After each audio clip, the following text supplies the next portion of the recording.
Hello students, welcome to sun Michael's की learning class. मैं मोहम्मद चौरसिया। आज हम लोग अपने हिंदी पाठ्य पुस्तक के 6ठे अध्याय को पढ़ेंगे। इसका शीर्षक है पेड़, जो कि एक बहुत अच्छी कविता है। ठीक है, और इस कविता के कवि हैं द्वारिका प्रसाद माहेश्वरी। तो सबसे पहले हम इस कविता को पढ़ने से पूर्व अपने इस कवि के बारे में जानने की कोशिश करेंगे कि ये कवि कौन है, इनका जन्म कहाँ हुआ, इनकी कुछ मुख्य कविताएं कौन कौन सी हैं। ठीक है, तो सबसे पहले हम ये देखते हैं कि द्वारिका प्रसाद माहेश्वरी का जन्म सन 1916 ईस्वी में उत्तर प्रदेश में आगरा में हुआ। ठीक, उसके बाद हम ये देखते हैं कि हिंदी साहित्य में उनकी पहचान लोकप्रिय कवि के रूप में होती है। बच्चों के लिए उन्होंने विभिन्न विषयों पर ढेरों प्रेरणादायी कविताएं लिखी हैं। हम सब सुमन एक उपवन के उनका सर्वाधिक लोकप्रिय बाल गीत है। उनकी प्रसिद्ध रचनाएं कुछ इस प्रकार है: रौंच गंध, सत्य की जीत, शंख और बांसुरी और सूल के सेज।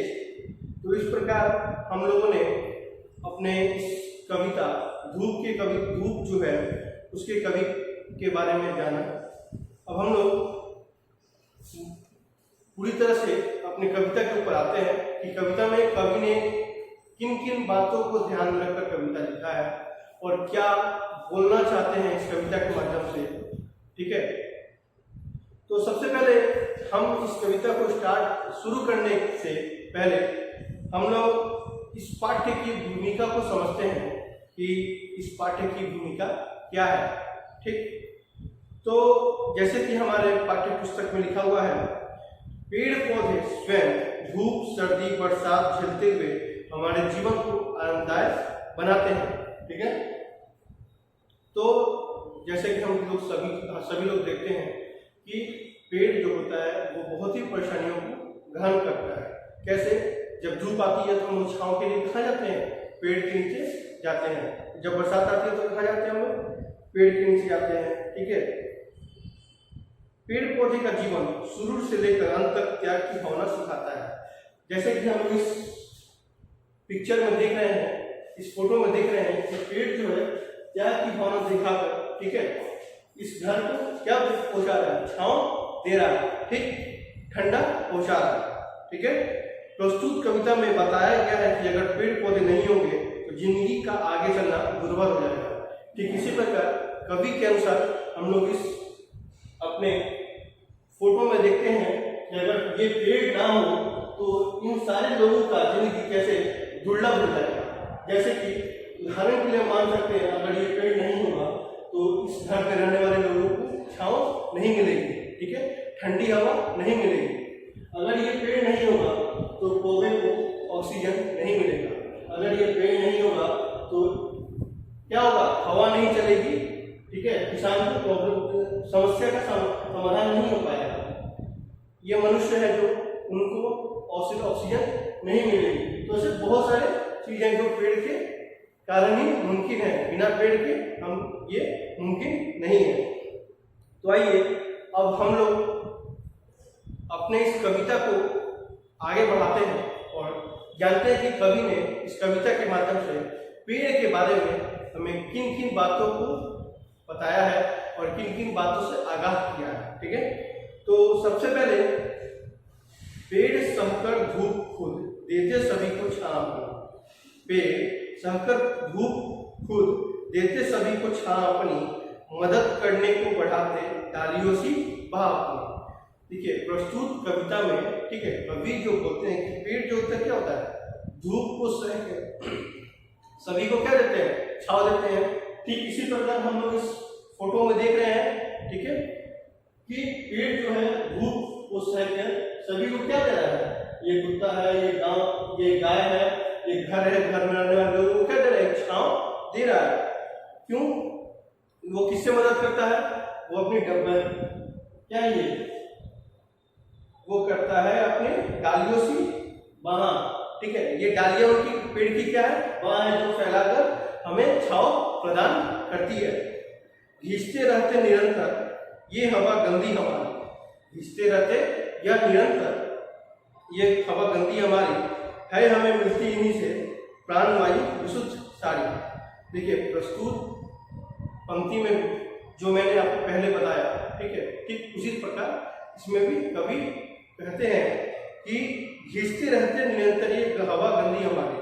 जो हवा गंदी है, जैसे कि कार्बन डाइऑक्साइड जो हमारे लिए आवश्यक नहीं है, जो हमारे शरीर से निकलता है, ठीक है, वो क्या करते हैं, पेड़ पौधे इसको इनहेल करते हैं। जो ये मनुष्य जो हम होते, जो हम मनुष्य हैं, वो जब हम लोग ऑक्सीजन लेते हैं और जो कार्बन डाइऑक्साइड छोड़ते हैं, तो ये क्या करते हैं, पेड़ लेते हैं, ठीक है। और इससे क्या होता है, हमें क्या होता है, वातावरण में एक शुद्ध क्या होता है, हवा मिलती है।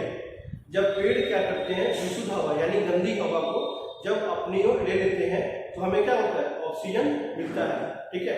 यानी इस कविता में अगर हम लोग विज्ञान की भाषा में समझे तो पेड़ हमें ऑक्सीजन प्रदान करते हैं और कार्बन डाइऑक्साइड ग्रहण कर लेते हैं। सींचते धरती हमारी बादलों को भी बुलाते हैं, सींचते धरती हमारी बादलों को भी बुलाते हैं, जल बरसात खेत वन सभी है लहराते। देखिए अगर पेड़ नहीं होगा तो बरसात नहीं होगी, ठीक है। तो पेड़ का होना बहुत ही जरूरी है, क्योंकि अगर पेड़ नहीं होगा तो ये जो फसल जो देख रहे हैं आप, किसान क्या होंगे, दुखी होंगे। क्यों दुखी होंगे, क्योंकि अगर पेड़ नहीं होगा तो बरसात नहीं होगी, क्योंकि पेड़ जो होते हैं बरसात कराने में बहुत ही महत्वपूर्ण होते हैं, ठीक है। जाए उनको काटते ही तो मिलेगी छां कैसे। अगर हम इस डाली को काट देते हैं, ठीक है, जैसे कि हमारे कवि करते हैं, अगर इस डाली को काट देते हैं तो क्या हमें छांव मिलेगी, नहीं मिलेगी। उसी प्रकार, ठीक है, इसमें भी मैं उसी तरह बता रहा हूँ आपको। मदद करने को बढ़ेगी डालियों की बात कैसे। अगर मैं ये डाली काट देता हूँ तो क्या हम सभी को छांव मिलेगी, नहीं मिलेगी। क्या हमें क्या होगा, धूप लगने लगेगा, हमें छांव की तलाश में इधर उधर भटकना पड़ेगा। अगर हम पेड़ काट देते हैं तो हमें बहुत सारे नुकसान है, जैसे कि कार्बन डाइऑक्साइड वातावरण में ज्यादा हो जाएगा, ऑक्सीजन की मात्रा कम हो जाएगी। हमें क्या होगा, अगर हम निरंतर पेड़ काटेंगे तो बरसात होने की संभावना कम हो जाएगी, छांव नहीं होगा, ठीक है। बहुत सारे ऐसे कारण उत्पन्न होंगे।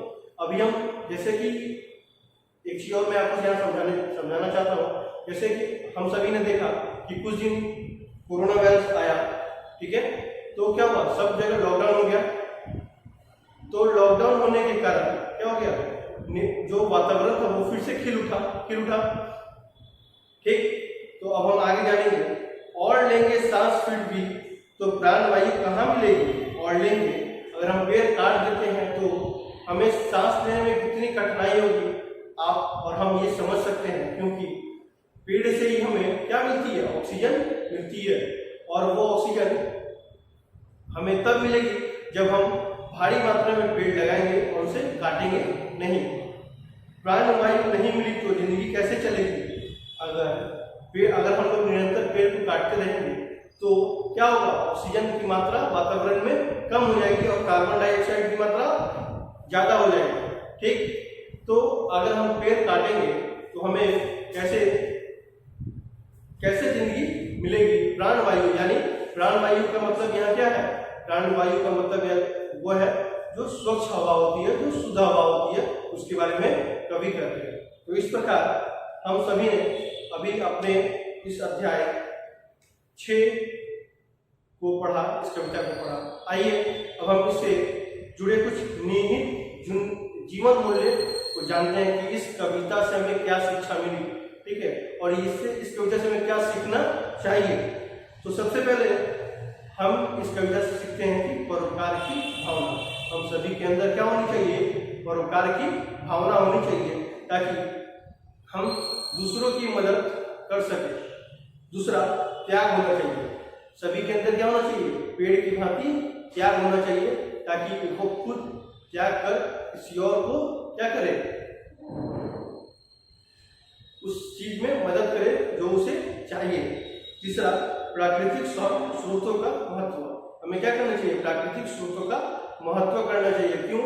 क्योंकि जितने भी प्राकृतिक स्रोत हैं वो बहुत ही हमारे लिए लाभकारी है, लाभदायक है।